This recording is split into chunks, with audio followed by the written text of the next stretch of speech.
जय हिंद। आपका फिर से अपने YouTube चैनल लक्ष्य साथी पर स्वागत है। आज हम इसके अंदर देखेंगे कि जो वैदिक काल था, इस वैदिक काल के अंदर जो समाज था, ये समाज किस प्रकार था। इस समाज के अंदर क्या भेदभाव होता था, या इस समाज के अंदर स्त्रियों की दशा कैसी थी, स्त्रियों का समाज में किस प्रकार स्त्रियों किस नज़रिए से देखा जाता था। साथ ही यहाँ पर अर्थव्यवस्था किस प्रकार, या कहें कि यहाँ पर जो कहें कि मनोरंजन के साधन कौन कौन से थे, यहाँ पर किस प्रकार के वस्त्र पहने जाते थे, है ना। फिर यानी कि कहने का मतलब है कि इसके अंदर हम जो वैदिक जो काल था, इस वैदिक काल के अंदर समाज है उसके बारे में देखने वाले हैं। यह हमारे प्राचीन भारत के इतिहास की सीरीज नंबर 28 है, और ये जो वैदिक काल है, इस वैदिक काल पर ये पार्ट नंबर 7 है। इससे पहले हमने 6 पार्ट किए हैं, वो अलग टॉपिक पर थे, लेकिन ये हमारा टॉपिक रहेगा कि जो वैदिक सभ्यता थी, या कहें कि जो वैदिक काल था, इस वैदिक काल के अंदर समाज। अब समाज में आपको पता है कि क्या क्या आता है ना, तो उसके बारे में हम इसके अंदर देखने वाले हैं। हमारी एक जो प्रमुख उद्देश्य रहता है कि हम अधिक से अधिक जानकारी आपको कम से कम समय में आप तक पहुंचा सकें। तो इसके अंदर देखते हैं कि हमारा जो वैदिक काल था, हमारा जो वैदिक काल था, इस वैदिक काल जो कि 1500 ईस्वी पूर्व से आरंभ होता है और लगभग 500 या 600 ईस्वी पूर्व के आसपास आकर ये समाप्त हो जाता है। तो हमारे इतिहासकारों ने जो ये वैदिक काल था, इस वैदिक काल में मुख्य परिवर्तनों के आधार पर वैदिक काल को 2 भागों में बांटा। इसको एक को हमने कहा ऋग्वैदिक काल, दूसरा को कहा हमने उत्तर वैदिक काल। इस ऋग्वैदिक काल को हम पूर्व वैदिक काल भी कह सकते हैं। जो ऋग्वैदिक काल है, इस ऋग्वैदिक काल का जो समय काल है, जो लगभग 1500 ईस्वी पूर्व से लेकर 1000 ईस्वी पूर्व तक माना जाता है, और जो उत्तर वैदिक काल है, इसका टाइम पीरियड 1000 ईस्वी पूर्व से लेकर 500 ईस्वी पूर्व तक माना जाता है। तो हम बात कर रहे हैं इन्हीं के जो ये टाइम पीरियड था, जो वैदिक सभ्यता थी, इसके समाज के बारे में। तो सबसे पहले हमको समाज का मोटे रूप में स्वरूप देखना आवश्यक है कि समाज मोटे तौर पर किस प्रकार दिखाई देता था, किस प्रकार वहाँ पर उसकी बनावट थी, तो वो हमको जानना महत्वपूर्ण है। तो देखते हैं कि स्वरूप। तो यहाँ पर क्या होता है कि जो ये वैदिक जो समाज है, हम पहले बात कर रहे हैं किसकी, ऋग्वैदिक समाज की, या कहें कि जिस वक्त जो वैदिक सभ्यता आरंभ होती है, जिस वक्त वैदिक सभ्यता आरंभ होती है, या कहें कि हम लगभग 1500 ईस्वी पूर्व, लगभग 1500 ईस्वी पूर्व का जो टाइम था उसके बारे में बात करने वाले हैं। जो ऋग्वैदिक काल है 1500 ईस्वी पूर्व से लेकर 1000 ईस्वी पूर्व तक। तो हमारे स्वरूप में देखें तो जो ऋग्वैदिक काल था, इस ऋग्वैदिक काल में जो ऋग्वैदिक काल की बात कर रहे हैं लगभग 1500 ईस्वी पूर्व की, तो ऋग्वैदिक काल में पितृ सत्तात्मक सत्ता थी, यानी कि वहाँ पर जो परिवार का मुखिया पिता होता था, यहाँ कहेंगे वहाँ पर की जो पिता प्रमुख हुआ करता था, जो पितृ सत्तात्मक, और इसके अंदर मातृ सत्तात्मक में तो माता प्रमुख होती है, लेकिन पितृ सत्तात्मक जो व्यवस्था थी इसके अंदर पिता प्रमुख होता है। तो कहने का मतलब यह है कि जो वैदिक जो ऋग्वैदिक काल था, इसके अंदर जो कि पितृात्मक व्यवस्था थी, जो कि पिता होता था, जो कहें कि पुरुष था, पुरुष प्रधान समाज था, वहाँ पर पुरुषों की अधिक वैल्यू थी, या कहें कि पुरुष प्रधान समाज था, या कहें कि पितृ सत्तात्मक समाज था। इसके अंदर अधिकतर जो अधिकार पुरुषों के मिले हुए थे, और ये जो समाज था, ये समाज कबीला के रूप में बटा हुआ था, या कहें कि गुटों के रूप में बटा हुआ था। जो वैदिक का उत्तर, जो कि हम ऋग्वेद की बात कर रहे हैं, तो आरंभ में जो वैदिक समाज था एक कबीले के रूप में बटा हुआ था, और एक ग्रामीण व्यवस्था में था।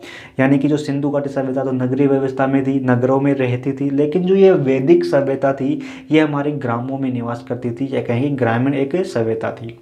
तो इसके बाद में देखें कि हमने कहा कि पितृ सत्तात्मक व्यवस्था थी, इसके अंदर जो कि पुरुष था, पुरुष प्रधान समाज था, पुरुषों को अधिक अधिकार दिए गए थे, लेकिन साथ ही जो महिलाएं थी, महिलाओं को भी बहुत सारे अधिकार दिए गए थे। यानी कि जो महिलाओं का भी समाज में महत्वपूर्ण स्थान था, महिलाओं को भी देवियों के रूप में देखा जाता था। जो महिला थी उनको भी देवियों के रूप में, या कहें कि महिलाओं का भी एक बड़ा स्थान था समाज के अंदर, है ना। फिर देखिए कि स्वरूप के अंदर की जो वहाँ के जो लोग थे वैदिक आरंभिक जो वैदिक सभ्यता थी, इसके जो लोग थे, ये लोग पशुपालन, जो आर्य लोग थे, आर्य लोग क्या करते थे, आर्य लोग पशुपालन करते थे, आर्य लोग पशुपालन करते थे। लेकिन जैसे ही जब आर्य लोग आए तो वो पशुपालन करते थे, लेकिन धीरे धीरे पशु से हटकर कृषि करने लगते हैं। पहले ये पशुपालन करते थे यानी पशुओं पर निर्भर थे, लेकिन कुछ समय बीतता है तो ये कृषि करने लगते हैं, या कहें कि खेती करने लगते हैं, खेती करने लगते हैं, खेती करने लगते हैं। तो लेकिन हम बात कर रहे हैं कि आरंभिक जो वैदिक काल था, यहाँ पर जो आर्य लोग थे ये पशुपालन करते थे। जैसे ये पशुपालन करते थे, सभी लोग पशुपालन करते थे, तो सभी लोगों के पास बराबर सा धन था। यानी कहें कि जो उस समय सब जो इनकी संपत्ति थी, वो संपत्ति क्या थी, पशु थे। कि भाई खेती तो करते नहीं थे, ये पशुपालन करते थे, तो इनकी जो संपत्ति थी वो संपत्ति क्या थी, पशु थी, पशु ही तो इनकी संपत्ति थे। तो यहाँ पर पशु चराते थे और अपना जीवन बिताते थे, तो इनकी जो संपत्ति थी ये पशु हुआ करती थी। तो सभी के पास पशु होते थे, तो लगभग सभी जो लोग थे, आर्य जन थे, वो आरंभ में सभी समान थे। उनके पास किसी के पास अधिक ज़्यादा धन नहीं था, किसी के पास कम धन नहीं था, यानी कि सभी बराबर थे, है ना, यानी कि समान संपत्ति वाले थे। ऐसा नहीं था कि आज के समय में एक तो बहुत अधिक धनवान है और एक बिल्कुल गरीब है, तो ऐसा नहीं था। तो वहाँ पर उस समय ना जो कि लगभग आर्य जो थे आरंभ में, वो सभी समान रूप के थे, समान संपत्ति वाले थे। हाँ, हो सकता है थोड़ा बहुत ऊंच नीच हो, लेकिन ज़्यादा अंतर नहीं हुआ करता था, ज़्यादा अंतर नहीं हुआ करता था। लेकिन हमने कहा कि समान संपत्ति थी, समान संपत्ति थी, तो समान संपत्ति हम बात कर रहे हैं आर्यों के मध्य, कि भाई जो ये एक आर्य गुट है, इस आर्य गुट के अंदर सभी लोग पशुपालन करते थे, तो सभी के लोगों के पास पशुधन था। यानी कहें कि इन जो आर्य लोग थे, ये इनके जो संपत्ति थी वो समान थी, संपत्ति ज़्यादा फर्क नहीं था, ऊंच नीच का ज़्यादा फर्क नहीं था। लेकिन हमने देखा कि जो वैदिक काल था, यहाँ पर आर्य थे, आर्यों के सब जो विपक्षी जो था वो था अनार्य, यानी कि एक तो आर्य गुट था और एक अनार्य गुट था। ये क्या था, अनार्य गुट था। तो जो आर्य लोग थे, ये आर्य लोग थे, इन आर्य लोगों के मध्य भेदभाव नहीं हुआ करता था, आर्य लोगों के मध्य भेदभाव नहीं था। लेकिन भाई जो आर्य एक समूह है, इनके मध्य कोई भेदभाव नहीं था, और एक समूह और था जिसको हमने कहा अनार्य। ये अनार्य लोगों में आर्य नहीं थे, यानी कि आर्यों के अलावा जो लोग थे उनको हमने कहा अनार्य। तो इन जो आर्य लोग और अनार्य लोग, इन दोनों लोगों के मध्य जो दोनों गुट थे, इनके अंदर भेदभाव थे, या कहें कि इनके अंदर कहें कि असमानताएं थी। असमानताएं कैसे थी, अनेक प्रकार से असमानता थी, या कहें कि भेदभाव थे, है ना, कि भाई जो आर्य लोग थे, इन आर्य लोगों के मध्य जो आर्यों का गुट था, उनके मध्य कोई भेदभाव नहीं था, क्योंकि वो सभी लोग समान थे। लेकिन उसके साथ ही हम देखें कि एक गुट ऐसा भी था जिसको हमने कहा अनार्य, कि वो आर्य नहीं थे। तो आर्यों और अनार्यों के मध्य भेदभाव था। अब ये भेदभाव अनेक प्रकार से था, जैसे कि, है ना, जैसे कि भाई जो आर्य लोग थे और अनार्य लोग थे, इनके अंदर जो प्रमुख भेदभाव था वो रंग का था। यानी कि जो आर्य लोग थे, ये मध्य एशियाई जो लोग थे, उनका जैसा रंग होता है वैसा था, और जो अनार्य लोग थे, ये जैसे कि मूल निवासी हुआ करते थे हमारे भारत के, ठीक उस प्रकार का इनका रंग हुआ करता था। तो आर्यों और अनार्यों में जो प्रमुख भेद था, आर्यों और अनार्यों में जो प्रमुख भेदभाव था, वो तो एक तो रंग के आधार पर था, कि भाई इनके रंग का मतलब कि भाई कोई काला कोई गोरा, यही तो रंग होता है। जैसे कि हम काले हैं, आप गोरे हो, तो यही तो रंग होता है, तो ये रंगों का भेदभाव था। फिर इसके बाद में देखें कि जो आर्य और अनार्यों के अंदर एक भेदभाव वो था व्यवसायिक व्यवहार। व्यवसायिक यानी कि व्यवसायिक व्यवहार, अब व्यवसायिक जैसे कि कोई कार्य धंधा करने में अंतर था, अब व्यवसायिक अंतर था आर्य और अनार्यों में। तो जो आर्य लोग थे, ये आर्य लोग पशुपालन करते थे। आरंभ में क्या करते थे, पशुपालन करते थे, या कहें पशुपालन करते थे यानी कि पशुओं को चराते थे। आर्य लोग पशुपालन करते थे, पशुओं को चराते थे। लेकिन जो अनार्य लोग थे, जो आर्य नहीं थे, भले वो कोई भी हो, लेकिन वो आर्य नहीं थे, इसलिए हमने कहा अनार्य। तो ये अनार्य लोग है ना जो कि खेती करते थे, अनार्य लोग खेती करते थे, कृषि कार्य करते थे। तो ये दूसरा भेद, प्रमुख भेद ये था कि वे ये व्यवसायिक अंतर था। और जो तीसरा भेद आता है ये भाषा के आधार पर होता है। आर्यों और अनार्यों में जो तीसरा भेदभाव था वो भाषा के आधार पर था। भाषा के आधार पर था कि जो आर्य जन थे, या कहें कि जो आर्य लोग थे, ये संस्कृत भाषा बोलते थे।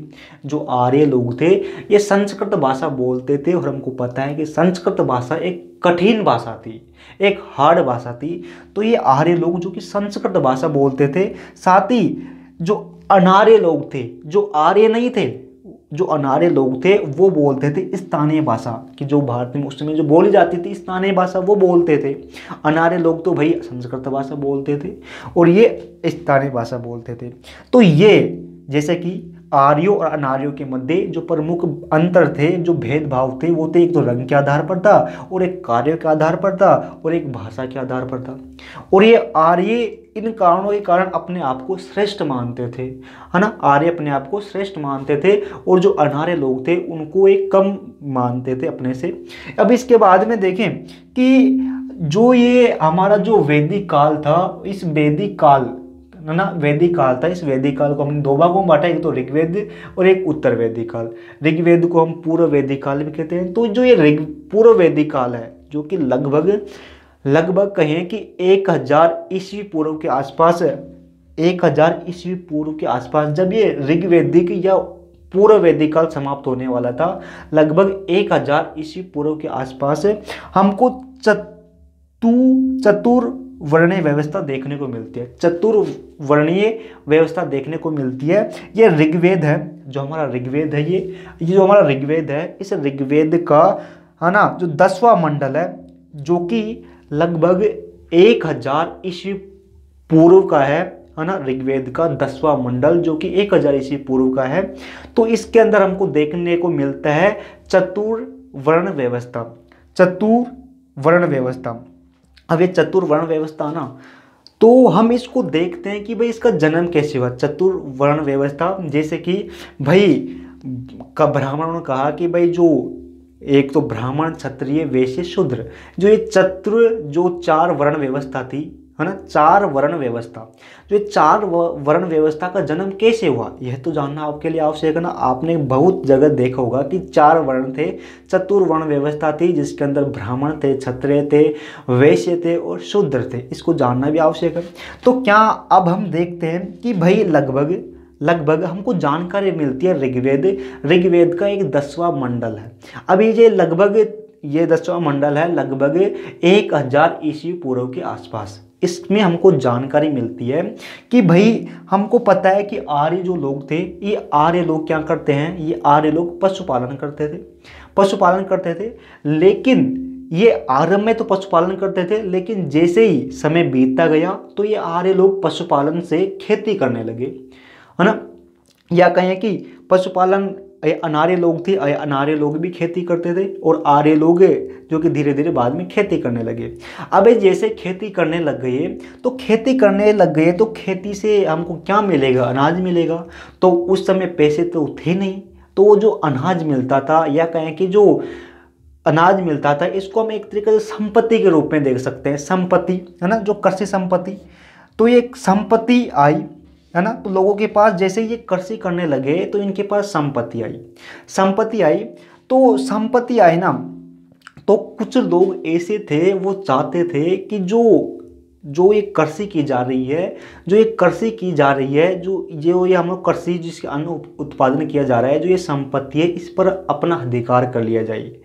भाई कृषि तो करने वाले और कोई है, लेकिन कुछ जो चतुर्बुद्धि के लोग थे, उन चतुर्बुद्धि के लोगों ने, या कहें कि दिमाग, जो कि अच्छे माइंड वाले लोगों ने सोचा कि भाई कृषि तो ये लोग कर रहे हैं, लेकिन हम अपनी बुद्धि लगाएं, उस बुद्धि से हम जो इन्होंने जो कृषि की है, जो इन्होंने धन प्राप्त किया है, उन पर अपना अधिकार कर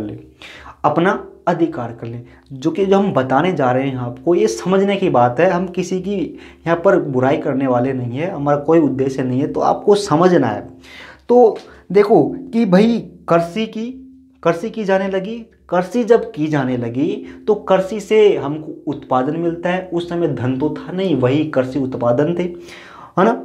तो अब ये कृषि की गई, या कहें कि जब संपत्ति आई, या कहें कि जब धन आया, तो जो दिमागधारी लोग थे उन दिमागधारी लोगों ने सोचा कि भाई ये संपत्ति है, इस संपत्ति पर हम अपना अधिकार कैसे जमाए। भाई जो कृषि करके जो संपत्ति उत्पादन की गई है, इस पर अपना अधिकार कैसे जमाए। तो उन्होंने मनोवैचारिक या कहें कि धार्मिक रूप से उसको लोगों को अपने वश में करने का प्रयास किया। लोगों ने संपत्ति पर अधिकार करने के लिए धार्मिक चीज़ों का, धार्मिक रूप से उनको बांधने का प्रयास किया कि लोगों को एक धर्म के रूप में बांधा जा सके। तो जो आर्यों के अंदर जो बुद्धिमान लोग थे, उन बुद्धिमान लोगों ने एक आदि भ्रमा या कहें कि एक ऐसा आदि भ्रमा, है ना, आदि भ्रमा, या कहें कि इनको हम देवता मान सकते हैं या कहें कि भगवान मान सकते हैं, आदि भ्रमा। तो इन्होंने कहा, जो बुद्धिमान लोग थे आर्यों के अंदर, उन्होंने एक आदि भ्रमा जो कि एक देवता के रूप में कल्पना की। उन्होंने कहा कि भाई जो ये आदि भ्रमा है ना, जो कि एक देवता है आदि भ्रमा, तो इसका जो मुख है, इस मुख से, है ना, जो कि ब्राह्मण है, इसकी उत्पत्ति हुई है। और जो इसकी जो आदि भ्रमा है ना, इसके भुजाओं से क्षत्रियों की उत्पत्ति हुई है। और इसके जो जांग है, इससे वैश्यों की उत्पत्ति हुई है। और पैर है, इसके जो पैर है ना, आदि भ्रमा के, इसके पैरों से शूद्रों की उत्पत्ति हुई है। इनका उद्देश्य यह था कि भाई जो ये शूद्र है और जो वैश्य है, जो कि एक तरीके से उन्होंने कहा कि भाई ये निम्न कोटि के व्यक्ति है। इन्होंने जो ये बुद्ध जो टॉप खोपड़ी के व्यक्ति थे, आर्यों के अंदर टॉप खोपड़ी के व्यक्ति थे, उन्होंने अपने आप को कहा कि अब हम तो ब्राह्मण है ना। फिर जो लड़ाकू टाइप के व्यक्ति थे, जो लड़ने वाले व्यक्ति थे, जो कि योद्धा टाइप के व्यक्ति थे, इन्होंने कहा कि भाई ये क्षत्रिय है। और जो खेती करते थे, या कहें कि कोई व्यवसाय करते थे, या कहें कि पशुपालन करते थे, उनको कहा कि भाई ये क्या है, ये वैश्य है ना। और वे जो कुछ लोग जो कि अन्य प्रकार के थे, या कहें कि जो अनार्य थे, जो आर्य नहीं थे, उनमें से कुछ लोगों को इन्होंने, जो कि नीचे कम देखा गया इन्होंने, तो उन्होंने को शूद्र बना दिया गया। ताकि इनका उद्देश्य यही था कि भाई जो कृषि कार्य किए जा रहे हैं, कृषि से जो धन प्राप्त हो रहा है, उन पर ये एक धार्मिक रूप से उनको बांध सके। धार्मिक रूप से बांधकर जो उनका जो संपत्ति है, या कहें कि उनका जो कृषि अवशेष है, या जिस कृषि के द्वारा जो उत्पादन किया जा रहा है, उन पर जो ये ब्राह्मण और क्षत्रिय, उन पर अपना एक अधिकार नियंत्रण कर ले। और ये ऐसा धीरे धीरे हुआ ऐसे कि भाई फिर ये जो है ना, ब्राह्मण और क्षत्रिय जो इनके द्वारा जो उत्पादन किया जाता था, उन पर इन्होंने अपना अधिकार स्थापित भी कर लिया। अब इसके बाद में देखते हैं कि परिवार की वैदिक काल के अंदर परिवार। तो वैदिक काल के अंदर परिवार, या कहें कि स्त्री दशा समझने के लिए आपको परिवार की से जानकारी होना आवश्यक है, क्योंकि भाई स्त्री की दशा हम तभी तो समझेंगे जब परिवार के बारे में जानकारी होगी। तो परिवार जो आर्य हम बात कर रहे हैं, हम बार बार बता रहे हैं कि हम जो ऋग्वैदिक काल है, या कहें कि पूर्व वैदिक काल है, या कहें कि 1500 ईस्वी पूर्व से लेकर 1000 ईस्वी पूर्व का मध्य का जो वैदिक काल है, उसकी हम बात कर रहे हैं। तो अब परिवार की बात करें तो परिवार था, इस परिवार का मुख्य हुआ करता था, जिसको कहा जाता था कुल्प। परिवार के मुखिया को कुल्प कहा जाता था। और परिवार कब बनेगा, जब परिवार में पुरुष भी शामिल होंगे और स्त्रियां भी शामिल होगी। अब पुरुष है ना, ये पुरुष जो कि परिवार का मुख्य हुआ करता था, या कहें कि पुरुष प्रधान समाज था, इसके अंदर पुरुषों की अधिक वैल्यू थी, है ना।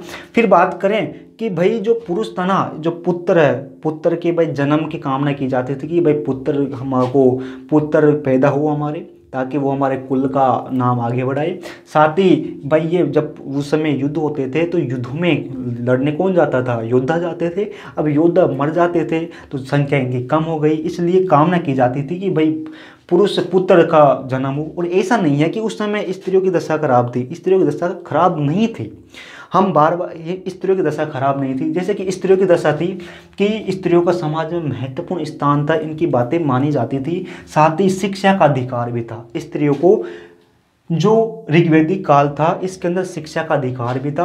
अब ये शिक्षा का अधिकार था ना, शिक्षा का अधिकार भी था, साथ ही स्त्रियों को उस समय बाल विवाह, जो बालकों का, बालिकाओं का, छोटी छोटी बालिकाओं को या बालकों को विवाह किया, शादी कर दी जाती है, वो उस समय नहीं थी।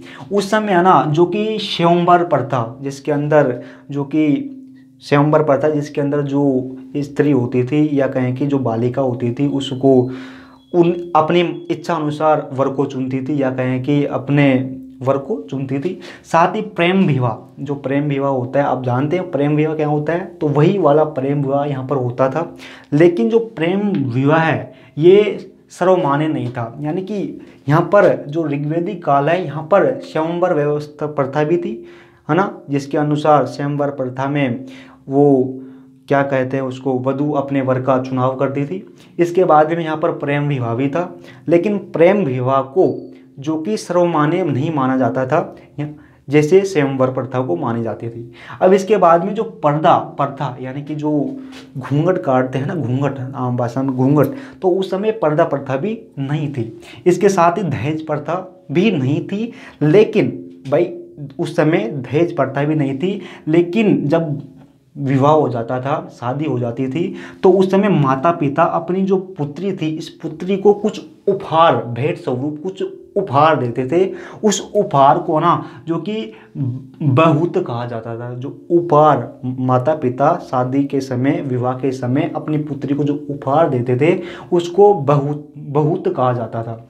साथ ही जो महिलाएं थी, जो स्त्रियां थी, इनको केवल राजनीतिक और आर्थिक अधिकार नहीं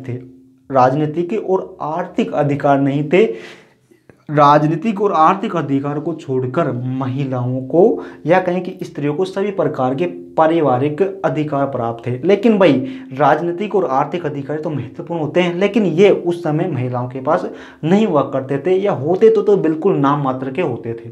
लेकिन इनको छोड़कर जो सभी अधिकार थे, जैसे कि धार्मिक कार्य, उस समय माना जाता था कि भाई धार्मिक कार्य के लिए महिलाओं का होना अति आवश्यक है। जब तक धार्मिक कार्यों में पुरुषों के साथ महिलाएं शामिल नहीं होगी तो धार्मिक कार्य संपन्न नहीं माना जाता था। अब इसके बाद में विधवा विवाह, कि जब पति मर गया तो क्या विवाह होता था? हाँ, जरूर होता था कि पति मर जाता था तो दूसरा विवाह कर लिया जाता था। लेकिन इसकी एक प्रक्रिया थी कि सांकेतिक सती प्रथा यह होती है कि किसी महिला का पति मर जाता था तो महिला उसकी चिता पर जाकर बैठ जाती थी, फिर बाद में उसको उठाया जाता था और कहा जाता था कि अब आप अपनी इच्छा अनुसार अपने पति का चुनाव करो। अब ये पति तो मर गया, एक नया पति, है ना, फिर आप एक नया संसार की फिर से निर्माण करो। तो ये सांकेतिक सती प्रथा। तो विधवा विवाह के अंदर जो महिलाएं होती थी, भाई जो महिला विधवा हो जाती थी फिर विवाह करती थी, उनको कहा जाता था पुनर्भू। और जो विधवा विवाह, जब महिला विधवा होने के बाद में विवाह करती थी फिर उनसे संतान उत्पत्ति होती थी, यानी कि पुत्र या पुत्री होती थी, तो उनको कहा जाता था पुनर्वस। इसके बाद में देखें वस्त्र किस प्रकार के थे, तो उस समय ऊनी वस्त्रों का प्रचलन हो गया था, यानी कि ऊनी वस्त्र पहने जाने लग गए थे। साथ ही हम जैसे कि कुछ प्रकार देख लेते हैं। उस समय हमको ऋग्वेद है, इसके अंदर देखने को मिला है, हम जो इनको तथ्यों के आधार पर कह रहे हैं जो कि हमको देखने को मिला है। तो ऋग्वेद के अंदर जो कि एक नीवी है, तो नीवी है ना, जो कि कमर के नीचे के पहनने के वस्त्र को कहा गया है, तो कमर के नीचे के वस्त्र को पहनने का कहा गया है। साथ ही वासस, जो कि कमर के ऊपर के वस्त्र पहने जाते थे, उनको कहा जाता था। और अधिवास यानी कि ओढ़नी, जो महिलाएं ओढ़ती है ना, वो क्या कहते हैं उसको, क्या कहते हैं, कुछ तो कहते हैं वो, हाँ दुपट्टा कुछ ऐसे वगैरह कहते हैं, तो ओढ़ती है ना, वो था। साथ ही उष्णीय यानी कि पगड़ियाँ, जो कि हमारे दादा जो पहनते थे पगड़ी, वो पगड़ी है ना, जिसको ऋग्वैदिक काल में कहा गया उष्णी। साथ ही बाधुए, यानी कि जब वधुओं का या कहें कि महिलाओं स्त्रियों का जब विवाह होता था, विवाह के समय जो वस्त्र पहने जाते थे है ना, तो वधु, तो उसको कहते हैं वधु वस्त्र, जिसको उस समय कहा गया बा धुए, साथ ही उपाहन यानी कि जूते। तो हमने जो ये बताए इससे इनकी हमको जानकारी ऋग्वेद में मिली है। तो इससे यह माना जाता है कि भाई जब इनकी जानकारी मिली है तो इन प्रकार के जो वस्त्र हैं उनका प्रयोग किया जाता था। अब इसके बाद में देखें कि भाई गहने, भाई महिलाओं को गहने की पहनने की बहुत अच्छी बड़ी इच्छा होती है। हमारे पास क्या गहने हैं, एक घड़ी है, बस यही हमारा गहना है। तो वहाँ पर जो महिलाएं होती थी वो गहना पहनती थी। अब एक गहने के अंदर जैसे कि निषक, हमको ऋग्वेद में देखा मिलेगा कि निषक, तो निषक गले का हार होता था। निषक क्या होता था, गले का हार होता था, गले में पहनने वाला हार। साथ ही नपुर, जो कि पैरों में पहनने वाले पायल को कहा जाता था नपुर। साथ ही कर्णफूल, जो कि कान में जो पहने जाते थे ना, बाली क्या कहते हैं उसको, जो कर्णफूल जो कि ऋग्वेद में कहा गया है, कर्णफूल कान में पहने जाने वाली। साथ ही हम देखें कि मनोरंजन के साधन, कि भाई टाइम पास करने के, आज के जैसे हमारे पास फ़ोन है वो तो नहीं था ना, हमारा फ़ोन टाइम ही नहीं देता है हमको। लेकिन उस समय मनोरंजन करने के लिए फ़ोन तो नहीं था, लेकिन कुछ अन्य साधन थे, जैसे कि नाटक मंच, कि नाटक मंच उसके देखने के लिए लोग आते थे। साथ ही रथ दौड़, यानी कि रथों की दौड़ होती थी, जैसे कि आज होती है ना गाड़ियों की दौड़, उस प्रकार रथों की दौड़ होती थी। जानवर पक्षी युद्ध, यानी कि जानवर को लड़ाते थे, है ना, जैसे कि आज लड़ाते थे मुर्गा को लड़ाते थे, ठीक उस प्रकार जानवरों को भी लड़ाते थे।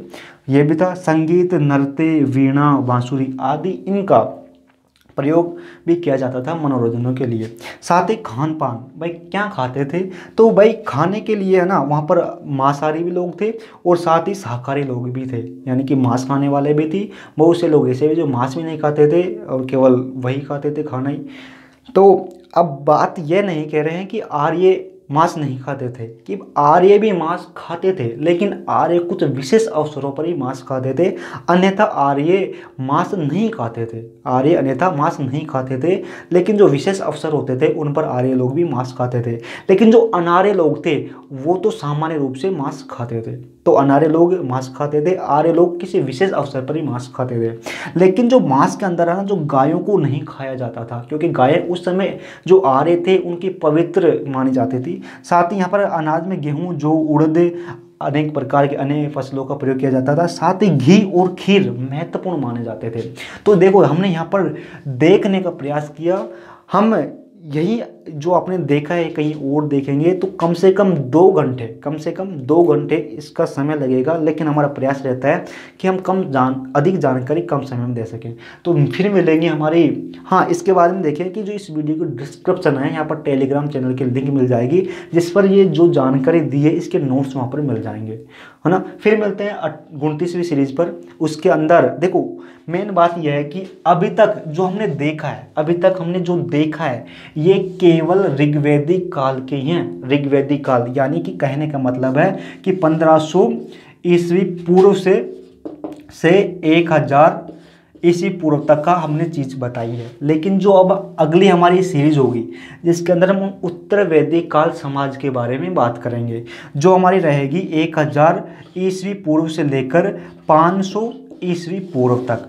तो यह हमारा पार्ट नंबर 1 है। इसके बाद उत्तर वैदिक काल के अंदर देखेंगे। हमने इसको एक साथ बताए इसलिए नहीं क्योंकि आप क्लाचुक हो जाते थे या कहेंगे कंफ्यूज हो सकते थे, इसलिए भाई बहुत बड़ा अंतर देखने को मिलेगा हमको उत्तर वैदिक काल में। तो फिर मिलते हैं। जय हिंद।